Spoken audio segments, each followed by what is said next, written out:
La medicina ilustrada en México. Desde el punto de vista de los avances de la medicina en el siglo de las luces, debe recordarse que en toda Europa se impone la exploración directa del cuerpo humano y de sus funciones. Esta llega a su punto cumbre con la exposición sistemática de la anatomía por J. B. Winslow en su Exposición anatómica de la estructura del cuerpo humano. Las ideas ilustradas comenzaron a difundirse en España al amparo de la corte borbónica. Así, hacia 1750 se avivó un nuevo espíritu científico, en la senda trazada por el ilustre padre Feijoo y sus seguidores como Piquer y Casal. Pronto comenzaron a soplar vientos renovadores sobre la Nueva España.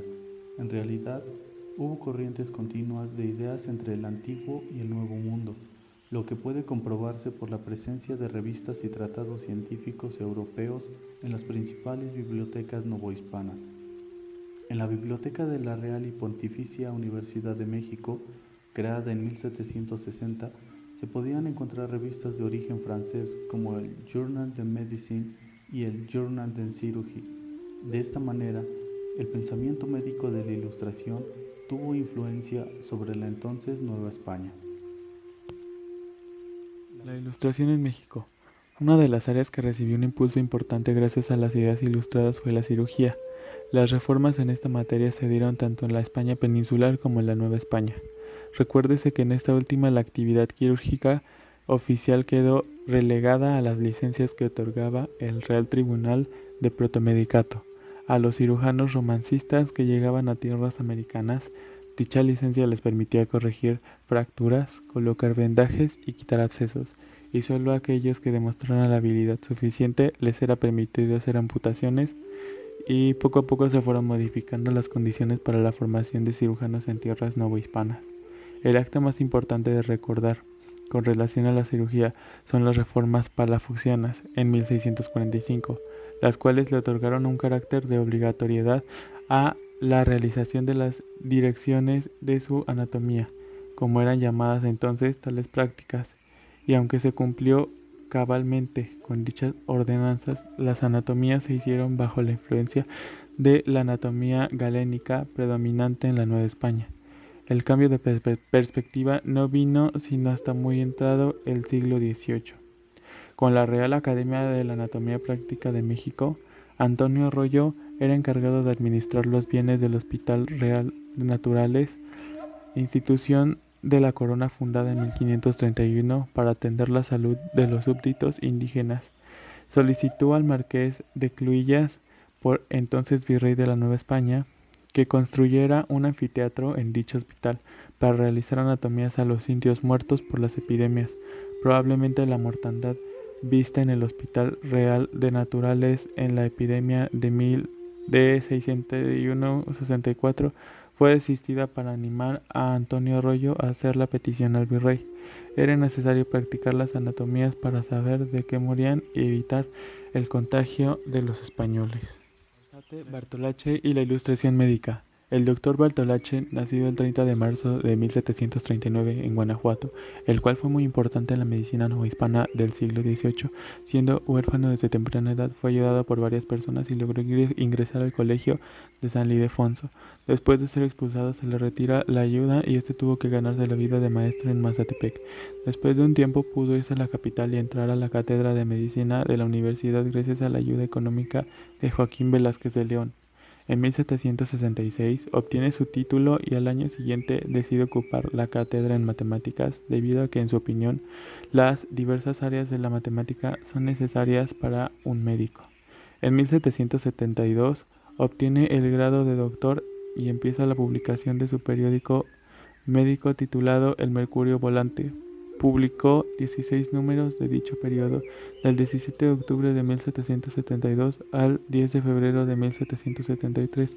En uno de sus números, Bartoloche hace una crítica de la enseñanza de medicina en la Nueva España, señalando que no se aplicaban ni se disputaban adecuadamente los escritos de Galeno, que no se tenía una práctica suficiente y que faltaba impartir más física. Además, debido a la influencia de la Ilustración, Bartoloche cuestionó los 4 humores de los que se basaba Galeno y afirmó que no existen tales humores en el cuerpo humano.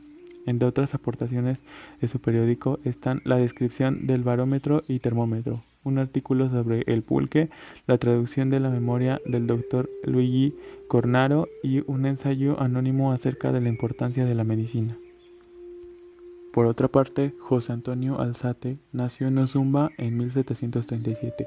Fue discípulo del renombrado jesuita Francisco Javier Chavijero, comenzando su carrera como periodista y editor de publicaciones en las que destacaban los artículos sobre ciencia. Alzate comenzó a estudiar arqueología, astronomía, botánica, geografía, matemáticas, medicina, mineralogía, entre muchas otras ciencias. Elaboró mapas y fabricó instrumentos científicos, entre ellos un pararrayos. Además observó el paso de Venus frente al Sol, por lo que se ganó el elogio de la Academia de Ciencias de París. Alzate estuvo siempre a favor de la razón, de la libertad intelectual, de la instrucción científica y de la filosofía moderna. Como vio la unión de los novohispanos a través del conocimiento y el libre acceso a las ciencias, compartió también las opiniones de intelectuales europeos que difundían ideas erróneas acerca de la naturaleza del Nuevo Mundo y denigraban a sus habitantes.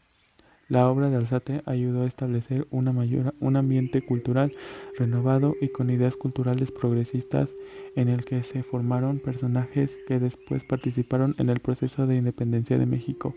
En su honor, años después, en el México independiente, se creó la Sociedad Científica Antonio Alzate, que en 1935 pasó a ser la Academia Nacional de Ciencias de México. El Real Colegio de Cirugía. El 17 de marzo de 1768, en Aranjuez, España, Carlos III decretó el establecimiento del Real Colegio de Cirugía de Nueva España en la Ciudad de México. Este decreto fue refrendado por cédula real el 20 de mayo del mismo año.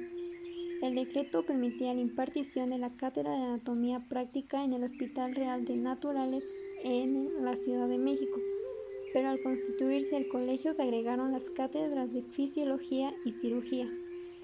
Fue la única institución creada por decreto real específicamente para la enseñanza de la cirugía. Gracias a él se logró la profesionalización de la práctica de la cirugía en la Nueva España, sentando las bases para que más adelante en el México independiente se fusionaran la enseñanza de la medicina y de la cirugía. Primeros nombramientos. 2 cirujanos peninsulares fueron designados para iniciar las actividades de este nuevo colegio: Andrés Montaner y Virgili como director y primer catedrático, y Manuel Antonio Moreno Rodríguez como disector. Inicio de las actividades. Montaner solicitó la intervención del virrey Carlos Francisco para construir un segundo anfiteatro anatómico. Ni el Hospital Real de Naturales ni el Real Colegio de Cirugía de la Nueva España contaban con los recursos económicos para llevar a cabo este proyecto, por lo que tuvo que habilitarse el anfiteatro ya existente en el nosocomio. De esta manera, el 3 de febrero de 1770, el cirujano Andrés Montaner y Virgili presentó oficialmente la primera demostración de anatomía. El 10 de abril de 1770, el virrey Márquez de Croix anunció la existencia del colegio como único centro de instrucción quirúrgica. Gracias al establecimiento del Real Colegio de Cirugía, los cirujanos novohispanos accedieron a una enseñanza institucional que intentaba incorporar al ejercicio quirúrgico los modernos conocimientos teóricos y prácticos.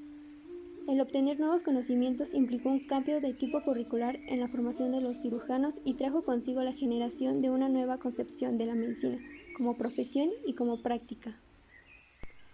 Durante este periodo llegan a la Nueva España infinidad de obras de medicina, cirugía y obstetricia, que abren nuevos horizontes al estudio, acaban con las añosas tendencias hipocráticas, borran las nuevas avicénicas y muestran a los estudiantes enteros racionales.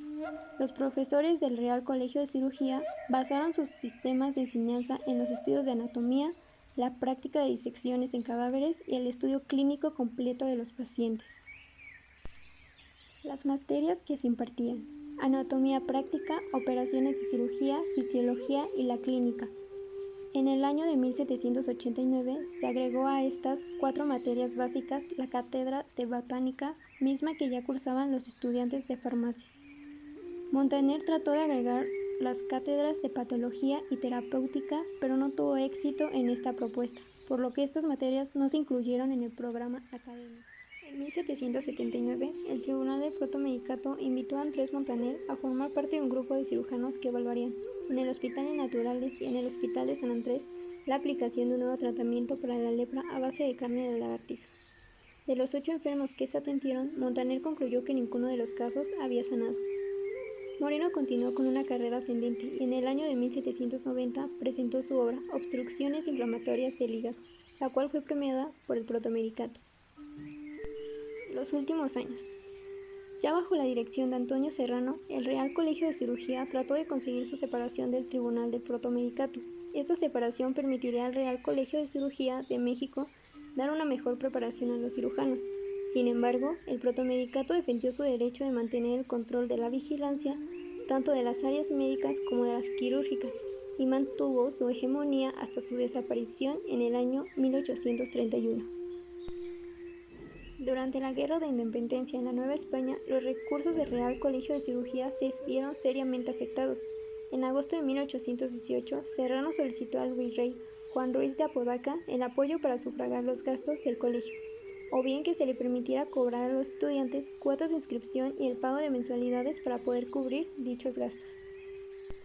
Al consumarse la independencia, el colegio tomó el nombre de la Escuela Nacional de Cirugía, pero la situación económica continuaba siendo precaria, lo cual se agravó aún más con el cierre del Hospital Real de Naturales en 1822.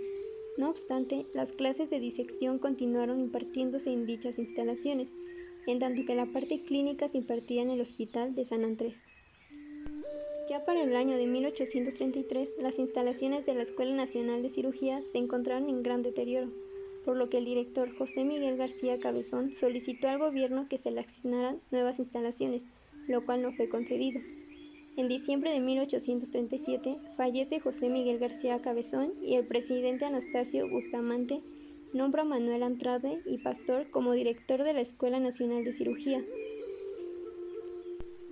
Andrade había estudiado medicina en la universidad como cirugía en la Escuela Nacional de Cirugía, y quizás esto influyó para que la Escuela Nacional de Cirugía en el año de 1838 se incorporara al establecimiento de ciencias médicas, finalizando de esta manera su trayectoria de la Escuela Nacional de Cirugía, que había sido la continuación de aquel Real Colegio de Cirugía de Nueva España de la Ciudad de México, establecido por decreto real en 1768. El Hospital de San Andrés, fundado en el periodo colonial en la segunda mitad del siglo XVIII y ubicado en la calle de Tacuba del Centro Histórico en la Ciudad de México, donde actualmente se encuentra el Museo Nacional de Arte, desarrolló una importante labor de investigación en el Porfiriato. Este hospital sobrevivió a las leyes de reforma que secularizaron los bienes de hospitales y de órdenes religiosas, y en 1861 se incorporó a la beneficencia pública, entidad del Estado de nueva creación, encargada a partir de entonces de organizar, regular y administrar los hospitales, hospicios y asilos. En lo que respecta al Hospital de San Andrés, este funcionaría bajo ese esquema durante el resto del siglo, hasta que en 1905, durante el régimen del Porfiriato, se decidió cerrarlo, como una expresión de la política modernizadora, para dar cabida al nuevo Hospital General de México. En tanto institución médica, el Hospital de San Andrés recibía todo tipo de enfermos, con excepción de los psiquiátricos y los sifilíticos. Los primeros acudían a San Hipólito si eran varones, y las mujeres al del Divino Salvador. Los sifilíticos eran atendidos en el Hospital Juárez, así como en Morelos, que era exclusivamente para mujeres. Igualmente, el de San Andrés fue un centro docente donde se preparaba a los futuros médicos, práctica que en la actualidad es para nosotros de lo más común, y a partir de la última década del siglo XIX y hasta su cierre se transformó también en un centro de investigación de la medicina, que instaura un plan de estudios diferente al impartido en la vieja universidad. Esto dio lugar a la incorporación de nuevos conocimientos y por tanto de novedosas cátedras, entre las que destacan fisiología e higiene, anatomía, operaciones, obstetricia, materia médica, farmacia, medicina legal y las patologías, y clínicas interna y externa, llamada Escuela de París, conocida también como Escuela Anatomoclínica. Fue la que sirvió de modelo para esta forma diferente de ver, estudiar y practicar la medicina que instituyó en México a partir de la tercera década del siglo XIX. Este modelo privilegió la medicina al lado del enfermo vivo, la clínica, así como al lado del enfermo muerto, mediante el estudio de la autopsia, por lo que el hospital resultó el lugar más conveniente para su aplicación práctica. Avanzando en el tiempo, durante la última década del siglo XIX, se amplió el perfil del Hospital de San Andrés, complementando su carácter de institución asistencial y de apoyo fundamental para la enseñanza y la práctica médica, con la investigación. Dos hechos sientan las bases para esta labor científica. Una es la creación del Museo Anátomo-Patológico, otra el establecimiento de un plan de trabajo conjunto con el Instituto Médico Nacional. Estas dos vías aparentemente separadas constituyen un hito en nuestra historia médica, pues gracias a ellas la práctica avanza con pasos firmes hacia la validación de los nuevos conocimientos adquiridos en el ejercicio hospitalario y en la investigación. La investigación de la terapéutica. A finales del siglo XIX, el Hospital de San Andrés cumplía con su función primordial de atender a los enfermos, al mismo tiempo que dicha institución se transportaba en un centro de investigación terapéutica, lo que conllevó a la experimentación de nuevos medicamentos. En respuesta al interés de los médicos por aumentar y mejorar el arsenal terapéutico en la práctica clínica, el médico realiza el diagnóstico de las enfermedades y se interesa por su curso o evolución, y cuando adopta determinado plan terapéutico, observa los resultados con el fin de disponer de bases para continuar con los mismos medicamentos o bien cambiarlos. En los enfermos hospitalizados era fácil observar y estudiar las modificaciones de la enfermedad, de acuerdo con la terapéutica. Para que el hospital se abriera a la investigación terapéutica, tuvo que contar con el apoyo de otra institución, que por los años 90 del siglo XIX ya tenía camino andado. Expedición Botánica y la Botánica Médica. La Real Expedición Botánica a Nueva España. Entre los años 1787 y 1803, el médico español Martín C.C., por orden del rey Carlos III, dirigió la expedición botánica a una amplia zona de la Nueva España, Centroamérica, las islas del Mar Caribe y México. Lo acompañaron botánicos españoles, pero sobre todo el naturalista, médico y filósofo originario de Temascaltepec, Estado de México, José Mariano Mociño. El objetivo de la expedición era conocer, estudiar e investigar las plantas mexicanas, sus formas, dimensiones, propiedades y usos. Asimismo, describirlas y clasificarlas bajo el sistema linneano, clases, órdenes y géneros, que se extendía en todo el mundo, lo que representaba el antecedente más importante del conocimiento de la diversidad vegetal de México. Los encargados de dibujar e iluminar en papel las diversas especies de plantas fueron los acuarelistas, también mexicanos, egresados de la Academia de San Carlos, Anastasio Echeverría y Vicente de la Cerda. El resultado de esa expedición fue la realización de 3 obras fundamentales para la ciencia y un homenaje a la nación, por la que destaca la participación de científicos y artistas mexicanos. 2 de las obras, Flora Mexicana y Plantae Novae Hispaniae, fueron publicadas hasta finales del siglo XIX. Contienen un total de 2.295 descripciones botánicas escritas en latín que C.C. y Mociño prepararon y cuyos originales se encuentran en el archivo del Real Jardín Botánico de Madrid. El manuscrito inédito de la tercera obra, descripción de distintas especies de aves del Reino de la Nueva España, según sus órdenes y familias, fue descubierto apenas en 1997 por Miguel Ángel Puig y Graciela Zamundio en el Museo Nacional de Ciencias Naturales de Madrid. Esta obra contiene 290 descripciones de especies ornitológicas escritas de igual manera en latín.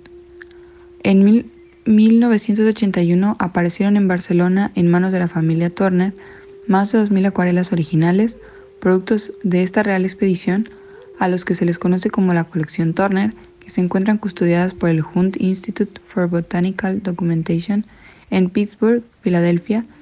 60 de ellas pertenecen al Real Jardín Botánico del Consejo Superior de Investigaciones Científicas en Madrid, España. La viruela y la expedición de la vacuna. Una vez prácticamente superadas con luces y sombras las fases de conquista y colonización de tierras americanas, Las monarquías europeas, y en particular la hispana, organizaron y subvencionaron durante los siglos XVIII y XIX una serie de expediciones de carácter científico. Estas expediciones formaron una ingente cantidad de información que enriqueció de forma decisiva los conocimientos en todos los campos de la ciencia. Perfectamente equiparable a esas expediciones fue otra cuyo objetivo fue el aplicar un reciente descubrimiento en beneficio de las masas de población de las colonias españolas que se veían azotadas por una epidemia mortífera traída a las tierras por los colonizadores. De alguna manera se trataba de paliar el daño que se les había hecho. Esta expedición, calificada muy justificadamente de filantrópica, ya que el nombre real de la expedición y oficial fue la Real Expedición Filantrópica de la Vacuna, dirigida por Javier de Balmis. La viruela era una enfermedad infecciosa sumamente contagiosa con una mortalidad que llegaba al 20%, conocida desde la más remota antigüedad de las civilizaciones asiria, babilónica, egipcia y china. Llegó más tarde a Europa, donde se propagó provocando grandes epidemias durante los siglos XVII a XVIII. La viruela, introducida en América en la isla inglesa de Santa Helena, en pleno Atlántico, Balmis, que todavía conservaba una reserva de vacuna, logró convencer al gobernador la viruela de su se había extendido ya por toda utilidad, América, cosa facilitada por la entrega que le hizo particularmente en las zonas sin abrir de desde hacía años, como donde figuraba una cantidad de Hubo dos grandes epidemias y un escrito de puño y letra del propio Edward Jenner con instrucciones para su aplicación. Llegado a Lisboa, Balmis se dirigió en carruaje a Madrid, donde el rey Carlos IV le recibió con todos los honores el 7 de septiembre de 1806. Consistente en la inoculación murió en Madrid líquido procedente en 1819. de un enfermo. Por su parte, con ello se provocaba una forma leve de viruela que no dejaba de tener aspectos patógenos paragonables con las de Balmis. 10 veces había fallecido en natural. Cochabamba en 1810. Era una especie de vacunación. Se daba así por terminada esta fabulosa expedición que la permitió cutánea, hacer diferente llegar a a la de miles, propagación tal natural vez de la millones de enfermedad, que seres era la vía humanos, respiratoria. un avance tan La introducción de esta técnica como la no estuvo vacuna exenta de antivirólica. En una que les primera permitió etapa librarse de uno de los grandes rechazo, azotes incluso que ha por parte sufrido de la las humanidad, autoridades elogiada por el eclesiásticas, propio Jenner. que veían en Se ella había dado una así un paso intervención decisivo ilícita para en los que, designios en divinos. 1980, Tras la acaloradas Organización Mundial de la polémicas, Salud predominó la declarara la aceptación y viruela difusión, erradicada del y en planeta España Tierra. empezó a practicarse al mismo tiempo. En una escala en la isla inglesa de Santa Helena, en pleno Atlántico, Balmis, que todavía conservaba una reserva de vacuna, logró convencer al gobernador de su conveniencia y utilidad, cosa facilitada por la entrega que le hizo este de un paquete sin abrir desde hacía años, donde figuraba una cantidad de linfia vacunal y un escrito de puño y letra del propio Edward Jenner con instrucciones para su aplicación. Llegado a Lisboa, Balmis se dirigió en carruaje a Madrid, donde el rey Carlos IV le recibió con todos los honores el 7 de septiembre de 1806. Balmis murió en Madrid en 1819.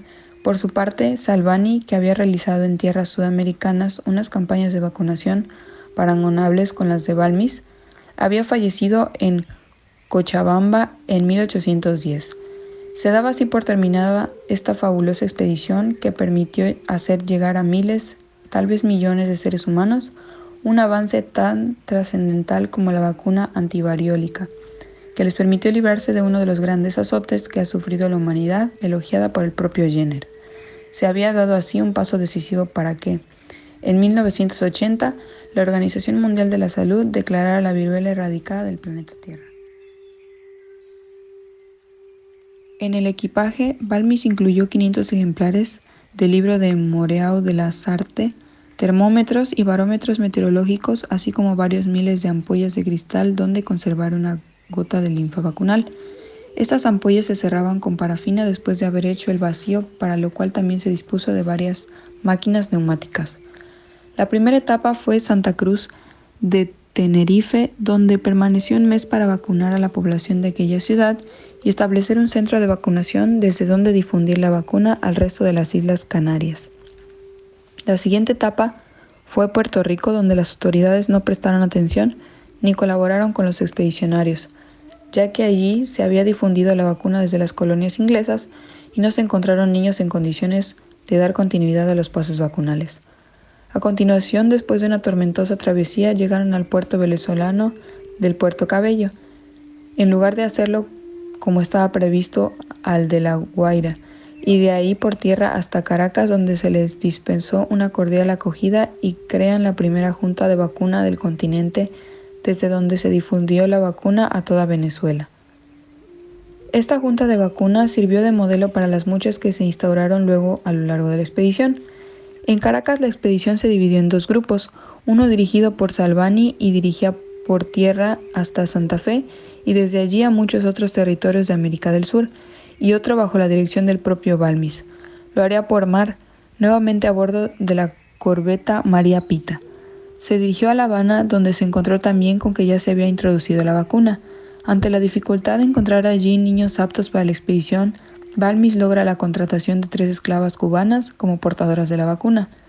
De esta forma llegan al puerto de Sisal en la península mexicana de Yucatán y de allí a Mérida, donde establecen una nueva junta de vacuna, desde donde se extienden por todo el Virreinato de Nueva España y territorios limítrofes, incluyendo la Capitanía General de Guatemala.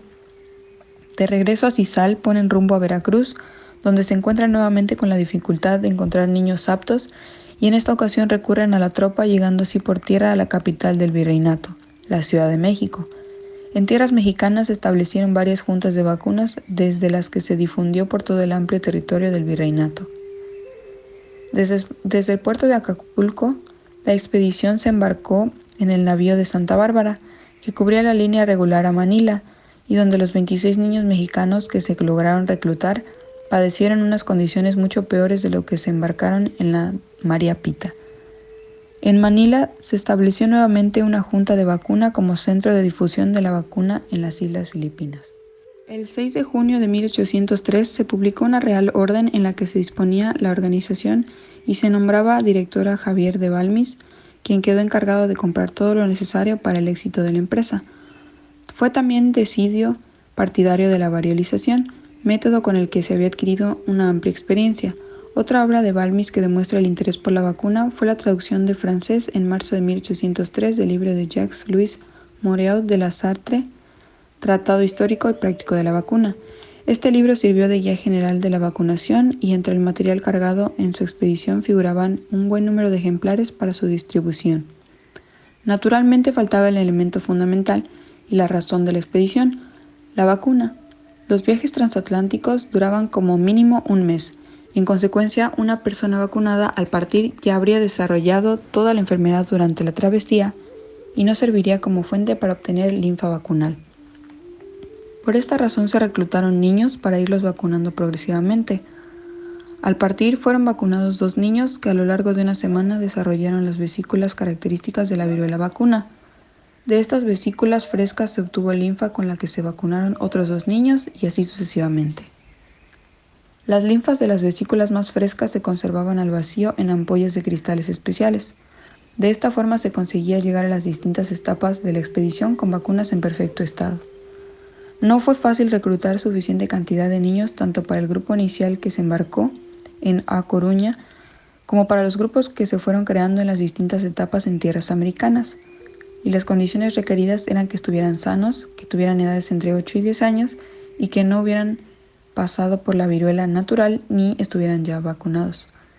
A estos niños se les prometía alimentación, vestido y cuidados a cargo del erario público y una buena educación hasta que pudieran desempeñar una profesión digna.